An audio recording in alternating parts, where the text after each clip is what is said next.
इसकी second service है जो 6 महीने या 6000 किलोमीटर। बिल आ चुका है। बिल उन्होंने हमें स्टार्टिंग में 900 समथिंग का बताया। फिर आज मुझे एक चीज़ पता चली जो बड़ी शॉकिंग थी और हर किसी को पता होना चाहिए। लास्ट टाइम जब हमने वीडियो डाली थी तो लोगों का interest more pros and cons जानने में था। आज हम नेक्सॉन की सेकंड सर्विस के लिए जा रहे हैं। ये 6000 किलोमीटर और 6 महीने जो भी पहले ड्यू हो जाए उस टाइम करानी होती है। तो हम आज झाझरा सेंटर पे जा रहे हैं। हमने वहाँ पर उनका शेड्यूल ले रखा है। तो सेकंड सर्विस ऐसे कहने के लिए तो फ्री होती है। तो हम जाकर देखते हैं कि हमें क्या क्या पेड करना होगा और क्या क्या फ्री है। तो हम आपको सर्विस सेंटर जाकर फिर बात करते हैं। लास्ट टाइम जब हमने वीडियो डाली थी तो लोगों का interest more pros and cons जानने में था। तो अभी मैं कुछ चीज़ें जो छूट गई थी लास्ट टाइम वो हम ऐड करते हैं। तो जैसे आपको बताया कि गर्मियों का सीज़न शुरू हो चुका है। तो एक्सप्रेस कूलिंग मैंने लास्ट टाइम बताया था, पर उसका क्या फ़ायदा है वो अब हमें पता चल रहा है। गाड़ी को एक्सप्रेस कूलिंग होना किसी गाड़ी के लिए बहुत इंपॉर्टेंट है। ये गाड़ी को एकदम से बहुत ही फ्यू सेकंड्स में, कहना मतलब 10 सेकंड या 15 सेकंड में पूरी गाड़ी को ठंडा कर देता है। आपकी गाड़ी 45 के टेम्परेचर में आप छोड़ के गए हैं, आपने सिर्फ एक्सप्रेस कूलिंग का बटन दबाना है और ये आपकी गाड़ी को कुछ सेकंड्स में ठंडा कर देता है। तो ये मुझे बहुत बढ़िया फीचर लगा। सेकंड, इसका स्टीयरिंग व्हील, जो इसका स्टीयरिंग व्हील का रिस्पॉन्स है वो बहुत अच्छा है। आपने मेरी वीडियोस में देखा भी होगा कि आप इसको लाइट 2 फिंगर से इसको गाड़ी को चला सकते हैं। और तीसरी चीज़, इसके कंट्रोल्स इसके बहुत ही ज़्यादा एकदम सही जगह पे हैं, ना कोई दूर है। जैसे आपने XUV 300 का रिव्यूज़ देखे होंगे अभी जो यूट्यूब में, उसमें बताया गया है कि फर्स्ट गियर इतना दूर है कि लोगों के हाथ ही नहीं पहुंच पाते फर्स्ट गियर तक। और उन्होंने क्या बोलते हैं, डेड पेडल की जगह नहीं दी है। मतलब आप जहाँ क्लच का पैर रखते हैं वहाँ पर आपके लिए उन्होंने स्पेस ही नहीं छोड़ा है कि आप अपने पैर को रेस्ट करा सकें। इसमें अलग से डेड पेडल तो नहीं दिया है, पर स्पेस पूरा है कि अगर आप क्लच से पैर हटाकर उस जगह पे रखना चाहें तो उन्होंने पूरा स्पेस दे रखा है। तो ये इसका मुझे बहुत प्लस पॉइंट लगा, क्योंकि जब मैं हाईवेज पे चलता हूँ और मुझे क्लच से पैर हटा के नॉर्मल एक जगह पे रखना होता है तो उसमें एक पूरी जगह बना रखी है। और क्लच भी इसका बहुत ही, आपको अपनी टांगे मतलब ऐसा नहीं है कि पूरी एक्सटेंड करनी होती है, बहुत आराम से इसका क्लच यूज़ हो जाता है। तो ये मुझे बहुत पॉजिटिव लगा। लास्ट टाइम भी लोगों को बहुत इंटरेस्ट था कि ये माइलेज कितना देती है और क्या था। तो मैंने लास्ट टाइम बोला था कि 15 से 16 के बीच में माइलेज देती है। पर मैं अगर आपको अपना रियल माइलेज मैंने जो चेक किया है तो अभी मेरा MID 17 का माइलेज दिखाता है। 17 दिखा रहा है, जिसमें मेरा ट्रैफिक भी है और लाइट रोड भी है जहाँ पर बिना ट्रैफिक के मैं चलाता हूँ। तो अभी 17 के आसपास दिखा रहा है और हाईवे भी आराम से 18, 19, 20 ये दे रहा है मतलब। तो मुझे माइलेज के मामले में इसने बिल्कुल भी निराश नहीं किया। रिस्पांस बहुत अच्छा है। कभी मुझे ओवरटेक करना है तो उसमें इसके इंजन में बहुत जाना है, उसके लिए मुझे बोलने की ज़रूरत नहीं है क्योंकि टर्बो इंजन है। और माइलेज भी मुझे बहुत बढ़िया दे रहा है। मतलब मैं कभी भी 15 से नीचे इसने मुझे किसी भी कंडीशन में माइलेज नहीं दिया है। तो जिन लोगों की शिकायत थी कि माइलेज क्या है, कैसा देती है टर्बो इंजन की वजह से, तो मैं बता सकता हूँ कि इन्होंने बहुत रिफाइन किया है टर्बो इंजन की वजह से। तो जैसे आपको पता है कि मोस्ट ऑफ द गाड़ियाँ वाइपर्स में कॉस्ट कटिंग कर देती है। इन्होंने बहुत ही एक्सपेंसिव वाइपर्स लगाए हैं जो मतलब बॉश बनाती है जैसी कंपनी बनाती है। और जो नॉर्मल वाइपर्स आपके 500 रुपये के आ जाते हैं, तो ये वाइपर्स 2000 से 2500 के आते हैं। तो टाटा की ये बात माननी पड़ेगी, इन्होंने कॉस्ट कटिंग नहीं की है। सेकेंडली, म्यूज़िक सिस्टम ने मुझे इसका बहुत इम्प्रेस किया। मैंने बहुत ब्रेजा में बैठा था, 3XO में बैठा था। अब नए वाले का तो शायद पता नहीं, पर पुरानी वाली जो 300 थी उसके म्यूज़िक सिस्टम में बैठ के ऐसा लगता था कि मतलब बहुत बेकार है, इतनी बड़ी गाड़ी बना रखी है और म्यूज़िक सिस्टम उनका अच्छा नहीं था। और इस मामले में इसका म्यूज़िक सिस्टम को फुल मार्क्स मिलते हैं। मतलब उनका हरमन का, मेरे वाली मॉडल में तो हरमन का है और ऊपर वाले में JBL के हैं स्पीकर्स। तो म्यूज़िक सिस्टम बहुत अच्छा है। और जो उसका 10.25 स्क्रीन का जो उसका रिस्पॉन्स है और जो UI है वो एकदम प्रीमियम है। वो तो अपने पूरे इस कैटेगरी में सबसे बढ़िया है।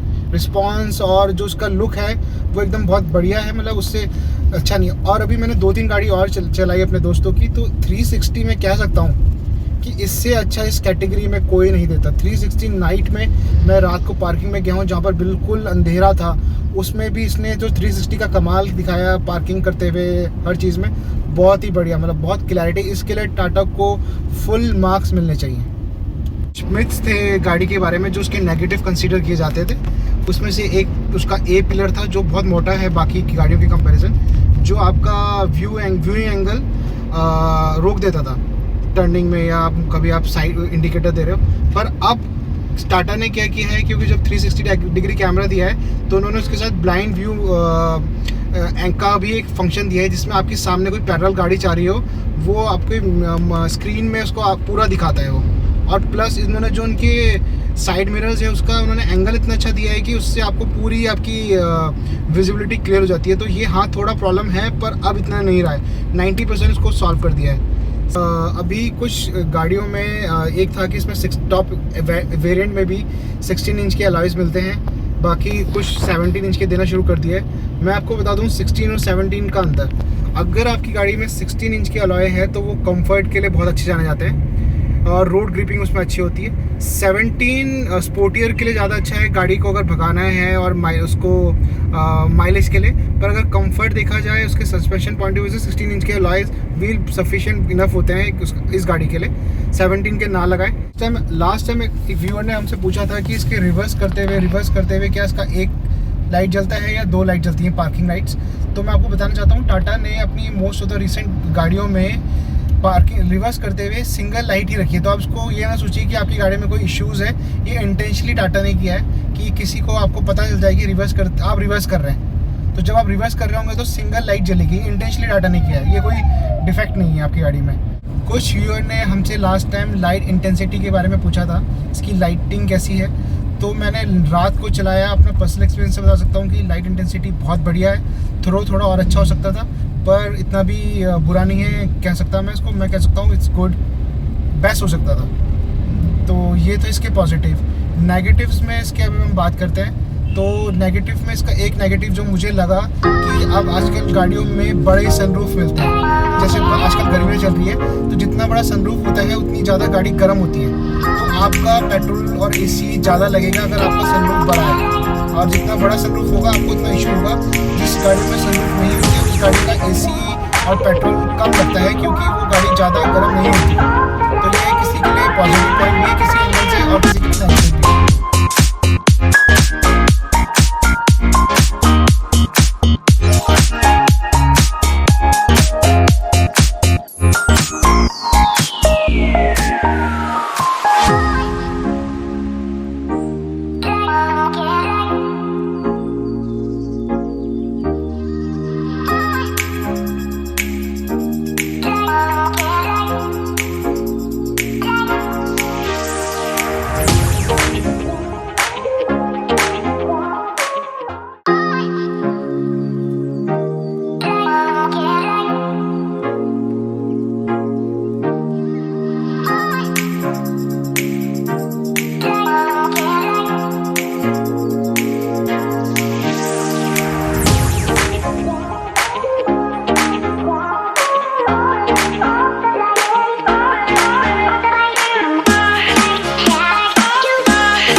तो अभी हम वापस आ रहे हैं सर्विसिंग करा के। तो मेरा पर्सनल एक्सपीरियंस सर्विसिंग का ये सेकंड टाइम टाटा के साथ बहुत बढ़िया रहा। तो स्टार्टिंग में उन्होंने जो चेकअप, क्योंकि सेकंड सर्विस थी तो मोस्टली काम इसमें फ्री वाला होता है और कुछ वो हम आपको एडवाइस करते हैं। तो उन्होंने मुझे 7-8 चीज़ें एडवाइस की थी, जिसमें से मैंने 3-4 चीज़ें ऑप्ट की थी जो मुझे ठीक लगा। हमारा बिल आ चुका है। अमाउंट उन्होंने स्टार्टिंग में 960 बताई थी, फिर उन्होंने जो फाइनल अमाउंट है वो 700 की है। तो इसमें हमारा कुछ चीज़ें फ्री थी, जैसे vehicle health checkup, washing, vacuum only, standard checks, ये सब फ्री था। जिसका हमने पैसा दिया है वो है बैटरी एसिड वाटर का और विंडशील्ड फ्लूइड का, और हमने फ्रंट व्हील अलाइनमेंट का बैलेंसिंग व्हील हमारा फ्री ऑफ कॉस्ट हुआ है, और जो सर्विस लगी है प्लस कैलिपर ग्रीसिंग का और लुब्रिकेशंस के हमने कुछ पैसे दिए हैं। लेकिन सर्विस करा के आ रहे हैं, जैसे मैंने आपको भी बिल दिखाया। सर्विसिंग उन्होंने बहुत अच्छे से की है, हर पॉइंट पे उन्होंने टाइम लिया, चेक किया। क्योंकि मोस्टली केसेस में क्या होता है कि फ्री सर्विस ज़्यादातर लोग रिव्यू में बोलते हैं कि 20 से आधे घंटे में निपट जाती है। उन्होंने प्रॉपर टाइम दिया जो एक सर्विस को लगना चाहिए, जो पेड सर्विस में लगता है उतना ही टाइम। 2-2.5 घंटे उन्होंने गाड़ी में लगाए हैं अलग अलग पॉइंट्स में। सफाई में भी वो बहुत अच्छे से उन्होंने मतलब सफाई की है, मतलब कोई जल्दबाजी का काम नहीं था। तो मैं उनको इस मामले में, मुझे मारुति का जो रहता था कि मारुति में बहुत अच्छी सर्विस होती है, तो मैं अब 2 बारी से टाटा में भी बहुत सेटिस्फाइड हूँ। पर्सनली मेरा एक्सपीरियंस बहुत अच्छा रहा है टाटा के साथ। टाटा का दून टाटा मोटर्स है देहरादून में, और हम उसके एक सब ब्रांच में आए थे जो झाझरा में है। ये मेरा सेकंड एक्सपीरियंस है झाझरा में। टीम बहुत बढ़िया है, बहुत अच्छे से आपको सपोर्ट करती है, और सर्विस सेंटर की तरह नहीं कि गाड़ी दे दी और पता ही नहीं चल रहा है कि हो क्या रहा है। इतनी ट्रांसपेरेंसी रखी हुई थी, आप अपनी गाड़ी को जाके वहाँ पर चेक कर सकते हैं कि गाड़ी में क्या हो रहा है क्या नहीं हो रहा है। जब हम वहाँ पहुँचे तो वहाँ पर लिखा हुआ था कि वीडियोग्राफी और फोटोग्राफी मना है, पर वहाँ का स्टाफ काफ़ी सपोर्टिव था, तो उन्होंने हमारी रिक्वेस्ट पे हमको कुछ जगहों पे वीडियो बनाने दी, जैसे आपने हमारी वीडियो में देखा। तो स्टार्टिंग में उन्होंने पहले गाड़ी के सारे जो फ्री चेकअप्स होते हैं, स्टैंडर्ड चेकअप्स, वो किए। मॉनिटरिंग लैपटॉप से चेक किया कि कोई इसमें इश्यूज़ तो नहीं है। फिर उन्होंने ऑयल चेकअप और जो इंजन ऑयल का चेकअप होता है और जो वाटर के लेवलिंग होती है वो सारी चेक करी और उनको फिलअप किया, और ये सारी चीज़ें उन्होंने फर्स्ट स्टेज पे की। उसके बाद उन्होंने उसके व्हील्स निकाल के व्हील्स के अलाइनमेंट चेक किए। थर्ड स्टेज पे गाड़ी को वॉशिंग के लिए लेके, जहाँ पर उन्होंने बहुत अच्छे से उस गाड़ी को उठाया, ऊपर नीचे हर जगह से उन्होंने वॉशिंग की, क्योंकि हमने इसमें सिरेमिक कोटिंग कराई थी खरीदते हुए। तो उसमें उसके हमारे 2 से 3 साल की वारंटी मिली थी और 3 चेकअप फ्री थे। तो आज मैंने इसमें से एक चेकअप का यूज़ किया, तो उन्होंने आज उसके ऊपर टॉपअप किया, मतलब पूरी गाड़ी में एक उसको कोटिंग को किया दोबारा से। तो उसमें हमें थोड़ा टाइम लग गया, तो ये मुझे अच्छा लगा कि उन्होंने हर चीज़ जल्दबाजी में कुछ नहीं की। हमने सिरेमिक कोटिंग करवाई थी गाड़ी लेते वक्त, क्योंकि आजकल आपको बताइए 2-3 तरह की कोटिंग चल रही है, जिसमें से एक सिरेमिक कोटिंग भी है, और मुझे ज़्यादा कन्वीनियंट लगी क्योंकि रेट वाइज भी ये ठीक थी। इसका कराने का रीज़न यही होता है कि आप गाड़ी को जो माइनर स्क्रैचेस गाड़ी में आ सकते हैं ईजिली, और वो उससे आपको अवॉइड कराती है। बाकी आप जब जिससे भी सिरेमिक कोटिंग कराएं, मेक श्योर कि वो आपको 3-4 की फ्री चेकअप दे, जिसमें वो उसको टॉपअप कर देते हैं, उसको चेक करते हैं, क्योंकि सिरेमिक 6-7 महीने से ज़्यादा मुझे नहीं लगता लॉस्ट करता है, कितना भी अच्छा हो। अब एक चीज़ मुझे बहुत ज़्यादा, आज मुझे एक चीज़ पता चली जो बड़ी शॉकिंग थी और हर किसी को पता होना चाहिए।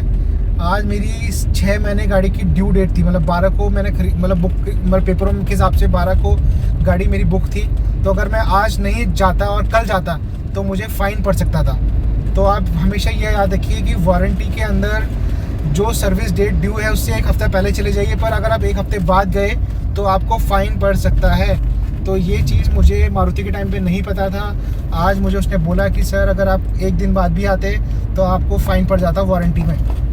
तो आपको भी मैं यही बोलना चाहूँगा कि जब आपकी ड्यू होने वाली है मंथ वाइज या किलोमीटर वाइज, आप उससे 1 हफ्ता पहले चले जाइए, कोई प्रॉब्लम नहीं है। पर आप हफ्ता 1 दिन भी लेट चले जाएंगे तो वो आपको फ़ाइन कर देंगे, उनकी पॉलिसी ये बोलती है। लोग सोच रहे होंगे कि ये तो कहीं ऐसा तो नहीं कि पेड वीडियो है, क्योंकि मैंने हर चीज़ आज पॉजिटिव ज़्यादा बताई, तो कुछ नेगेटिव भी था जो मुझे बताना है। जैसे मारुति का हर एक गांव में हर एक जगह पे एक सर्विस सेंटर आपको मिल जाएगा, हर दूसरी जगह पे, तो इनको भी आप और बढ़ाने पड़ेंगे सर्विस सेंटर्स अपने।